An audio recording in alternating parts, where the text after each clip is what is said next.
Le fameux Baphomet. Qu'est-ce que c'est que ça? Est-ce que c'est le diable? Ce dessin-là en particulier, cette illustration-là, était faite par Eliphas Lévy, qui est un grand magicien des années 1800.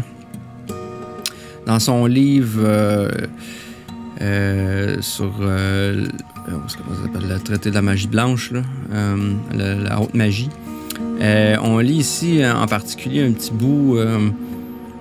On donne quelquefois cette image, la tête symbolique du bouc de Mendes. C'est le Baphomet des Templiers. Ça vient des Templiers un peu. Là, ça a été beaucoup associé comme étant une idole, peut-être des Templiers. Le bouc du sabbat, le verbe d'agnostic. Si tu veux, c'est comme toute la même chose là, dans différentes un peu traditions. Des images bizarres qui ont servi d'épouvantail aux vulgaires après avoir servi aux méditations des sages. Hiéroglyphes innocents de la pensée et de la foi qui ont servi de prétexte aux fureurs des persécutions. Si vous avez peur de ça, c'est le démon, j'avais peur. Dans le fond, vous êtes comme un oiseau qui a peur d'un épouvantail.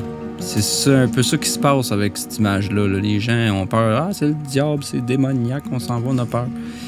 Mais c'est ça un épouvantail. Ça l'éloigne ceux qui n'ont pas d'affaires à comprendre ça ou qui ne sont pas prêts à comprendre ce qui est écrit là. Il faut être initié pour comprendre que ça pas du tout de ce quoi on pense que c'est. On a la même chose ici, un 33e degré franc-maçon Albert Pike. Dans un de ses livres, c'est écrit « Il est absurde de supposer que des hommes d'intellect adoraient une idole monstrueuse appelée Baphomet ou qu'ils reconnurent Baphomet comme un prophète inspiré. Leur symbolisme, inventé des lustres auparavant pour dissimuler ce qu'il était dangereux d'avouer, était bien sûr mal compris de ceux qui n'étaient pas initiés. Et pour leurs ennemis, ils semblaient panthéistes. Les symboles du sage deviennent toujours les idoles de la masse ignorante. Ce que les chefs de l'ordre ont réellement cru et enseigné est indiqué aux adeptes via les indices que comportent les hauts degrés de la franc-maçonnerie et via les symboles que seuls les adeptes comprennent. Exemple, on a ici Friedrich Nicolai, un franc-maçon, membre de la loge machin, 1782.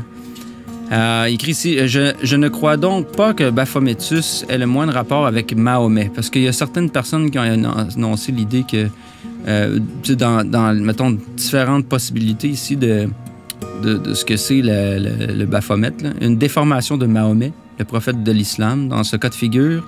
Parce que ça, c'est comme des suppositions. Dans cette supposition-là, on pense qu'il n'est qu'une déformation linguistique ayant pour but d'accuser les Templiers de connivence avec les musulmans. C'est la théorie adoptée par la majorité des historiens du 20e siècle. Ça fait que c'était comme pour tuer les pour donner dans le fond, c'était pour détruire les Templiers, puis les faire passer pour des méchants, puis des sataniques. Okay, c'est pour ça qu'ils ont fait ce lien étymologique-là, mais c'est pas vrai. Fait que c'est pour ça que lui, il nous dit, le Baphomet n'a pas rapport avec Mahomet. Il me paraît décidé plutôt que le mot est grec et qu'il signifie simplement le baptême ou la teinture de la sagesse. La sagesse en grec, c'est Sophia. On va voir plus loin. Ce terme et le sens qui s'y attache s'accorde au fil parfaitement avec l'adoration de Dieu, avec les mystères et, comme je le montrerai plus bas, avec toutes les coutumes qui étaient reçues dans l'ordre des Templiers. Les Templiers, là, c'était les bons. Okay? C'est l'Inquisition, puis tous ceux qui ont essayé de les faire passer pour les méchants qui sont méchants. C'est pas une nouvelle histoire, là. On leur fait porter le blâme, on a mis un bouc émissaire, puis on s'en est servi comme raison de les tuer ou de les détruire. Une idole païenne, c'est que les 4 lectures du Baphomet dans une idole païenne sous le titre d'idole baphométique. Ça peut être un symbole gnostique d'initiation à la sagesse, ça a rapport avec la sagesse, appelé aussi le baptême du feu. Le symbole serait issu des courants initiatiques de l'Antiquité, comme on a vu tantôt. La représentation de Satan ou du diable au sabbat des sorcières, il devient dans ce cas de figure un symbole des églises de Satan du 20e siècle. Fait que ça aussi, c'est une déformation. Un terme codé qui nécessite la clé de décodage. Ça, on va voir aussi c'est quoi. Mais encore, la langue de feu. Hein. Tu sais, à la Pentecôte, c'est quoi qu'il y a eu au-dessus des têtes des apôtres, des disciples qui étaient réunis là, à la Pentecôte de l'an 33, hein, qui ont reçu des langues de feu sur la tête, le baptême de feu. Donc, c'est ça que ça représente ici. Hein. Eliphas Lévy l'explique un peu dans son livre. On va le lire directement. C'est des notes ici, là, mais tu sais, le taureau, le chien, le bouc sont des animaux symboliques de la magie hermétique dans laquelle se résument toutes les traditions de l'Égypte, de l'Inde. Le taureau représente la terre ou le sel des philosophes. Le chien, c'est Anubis, c'est en Égypte. Le mercure des sages. Le fluide, l'air et l'eau. Le bouc représente le feu. Il est en même temps le symbole de la génération. Parce qu'un bouc, c'est aussi la fertilité. C'est pour ça qu'il représente il y a un phallus aussi de la fertilité. En Judée, on consacrait 2 boucs, un pur et l'autre impur. C'est le bouc d'Azazel, là, on en envoyait dans le désert là, qui servait comme expiation. Là. Le pur était sacrifié en expiation, puis l'autre chargé de l'imprécation de ces mêmes péchés. C'était un genre dans le fond, c'était comme une cérémonie magique dans laquelle on mettait la faute sur un bouc émissaire, on l'envoyait dans le désert, en liberté dans le désert. Les Juifs faisaient ça, là. Puis les chrétiens qui disent qu'ils suivent dans le fond, les chrétiens se rendent pas compte là, que c'est carrément c'est à quoi ça a rapport, tout ça. C'est la même chose. Ça représente la même chose que dans leur propre Bible. C'est juste des symboles différents puis plus condensés. Ici, toute la Kabbale et toute la magie se partagent en effet entre le culte du bouc sacrifié et celui du bouc émissaire. Il y a donc, le bouc émissaire, celui sur lequel on met la faute, là. Il y a donc la magie du sanctuaire et celle du désert, l'église blanche de l'église noire, le sacerdoce, machin. Si on va descendre plus bas, on a plus les explications. Là. Je vais reculer un petit peu l'image. Le bouc qui est représenté dans notre frontispice sur le front porte un signe du pentagramme, le microcosme. Le pointe en haut, parce que c'est bien. Il ne faut pas que ce soit pointe en bas, c'est sûr que c'est une autre histoire. Mais ça représente d'autres choses. Il fait... OK. C'est le symbole de lumière. Excuse mon chien, il fait du bruit. La pointe en haut, ce qui suffit pour en faire un symbole de lumière. Il fait de 2 mains le signe de l'occultisme, montre le haut, la lune blanche de Hesed, qui est un séphiroth il faut comprendre la Kabbale, qui représente la miséricorde. Et puis Gevura, l'autre bras, la justice. Ces 2 principes. L'un de ses bras est féminin et l'autre masculin, parce que tu as un côté masculin et un côté féminin. Ça représente les 2 polarités. Le flambeau de l'intelligence qui brille entre ses cornes et la lumière magique de l'équilibre universel. C'est aussi la figure de l'âme élevée au-dessus de la matière. Bien que tenant la matière à la matière même, parce qu'on tient à la matière, cette portion-là, c'est le haut, est attachée à la matière en bas. Ça représente le monde matériel. L'âme au-dessus de la matière, l'équilibre, il faut avoir l'équilibre universel, l'intelligence, l'air, puis l'âme dans la matière, c'est le feu, c'est la spiritualité. Puis on descend dans l'horreur du péché, parce que le chien, ça représente la souffrance, ça représente le monde matériel, l'agent matériel. Sont réunis, le masculin et le féminin, comme les humains. Dans le monde matériel, on a les dualités. C'est pour ça qu'il est androgyne. Il porte les 2 en lui parce qu'il représente les 2 symboliques, l'homme et la femme en même temps, le côté masculin et le côté féminin. Si on descend ensuite, on a quoi d'autre? La tête hideuse de l'animal exprime l'horreur du péché dont l'agent matériel, seul responsable, doit seul et à jamais porter la peine, car l'âme est impassible de sa nature et n'arrive à souffrir qu'en se matérialisant. Fait que le fait que dans la matière, c'est ça devient la souffrance, ça représente ça aussi. Là. Le caducée qui tient lieu d'organe générateur, son phallus, si on veut, là. Ici, qui est la caducée d'Hermès, là, les 2 serpents, là, le Kundalini. C'est ça, ça représente la vie éternelle, parce que c'est la régénération, la façon de régénérer son corps, c'est la vraie médecine. C'est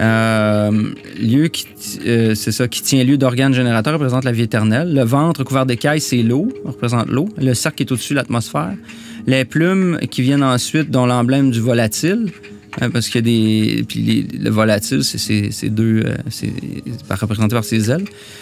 On a le solve et le coagulat, le haut, le solve, les solvants, ce qui est le plus dense, le coagulat, et le plus volatile vers le haut. Le haut comme au ciel, aussi sur la terre, vers le haut, vers le bas, comme on prie dans Notre Père, que ta volonté soit faite sur la terre comme au ciel. Le haut, c'est le monde, ce qui monte, on pourrait dire, c'est le principe masculin, ce qui descend, le principe féminin. Fait que c'est ça qu'on voit là. La terre matérielle en bas, ce qu'on voit ici, l'emblème du volatile. Puis l'humanité est représentée par les deux mamelles, les bras androgynes de ce sphinx des sciences occultes. Fait que c'est ça, l'humanité. Fait que ça fait un peu le tour là, on a les 4 éléments en ordre aussi. Là, si on voit là, le feu, l'air, l'intelligence. Hein.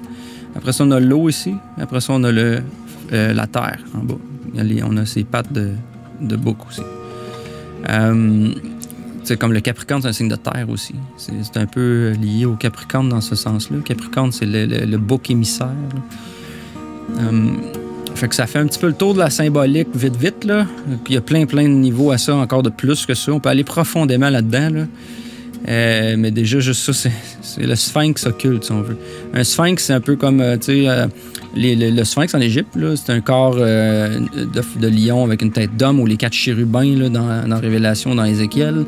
C'est ce qu'on appelle des sphinx, là, qui, dans le fond, des symboles qui en incluent plusieurs.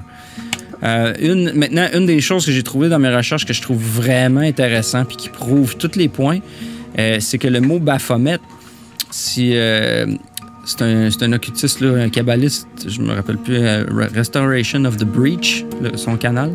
C'est un kabbaliste absolument extraordinaire. J'ai pris des photos d'écran de ses notes. Là. Il explique qu'il y a un décodeur, un decipher en hébreu qui est utilisé, c'est-à-dire, vu que l'hébreu a 22 lettres, on peut replier les 22 lettres sur elles-mêmes. Autrement dit, on a Aleph, la première lettre de l'alphabet est ici. Fait que l'alphabet en ordre, on a Aleph, Bet, Gimel, Dalet, He, ainsi de suite. Puis de l'autre sens, à partir de la dernière, jusqu'à Tav, dans le fond, Aleph jusqu'à Tav. On dit à Tav, si on superpose le même alphabet, mais à l'envers, inversé, on a Aleph, Bet, Gimel, Dalet, ainsi de suite. On fait correspondre des lettres, mais on les inverse. Fait que Aleph devient Tav, Bet devient Shin, Bet devient Gimel devient Resh, ainsi de suite. Fait qu'en suivant ça, si on prend la phonétique de Baphomet, c'est Bet, P, qui est Fé, la même lettre, Vav, Mem, Tav, ce qui fait Baphomet. Baphomet, si on prend les lettres Baphomet et on les replie sur elles-mêmes sur ce decipher-là, on obtient Shin, Vav, Fé, ou P, Fé, Yod et Aleph, qui fait Sophia. Sophia. C'est la sagesse. C'est pour ça que c'est l'initiation à la sagesse. Parce que même le mot en hébreu, quand on le met à l'envers dans le decipher, on obtient sagesse. Fait que Sophia, Baphomet, c'est la même chose. Fait qu'en arrière de Baphomet se cache la sagesse. Parce qu'on a utilisé ça comme la façade. Comme façade. Les gens en ont peur comme un épouvantail, mais en fait, ça cache la sagesse à l'intérieur. Puis si on va plus loin, en égyptien, c'est Baphomet. Ba, ça veut dire l'âme. Le passif, si je suis capable de lire, la force passive qui représente notre corps. Ensuite, le fa, c'est means de transporter l'âme avec le mat. Puis mat, c'est le principe, c'est comme les lois. Mat, c'est mathématique. Le mot mathématique vient de là. Mat means truth, order and justice. Fait que c'est les principes. Fait qu'on voit que c'est encore relié à la sagesse, les principes et la sagesse de ça. Fait que tout ça, je trouvais ça super intéressant. Il y a des détails de plus dans ces notes là, sur chacun des symboles un petit peu qu'on voit, mais j'ai fait déjà le tour un peu. Fait que ça fait un peu le tour du fameux épouvantail de Baphomet.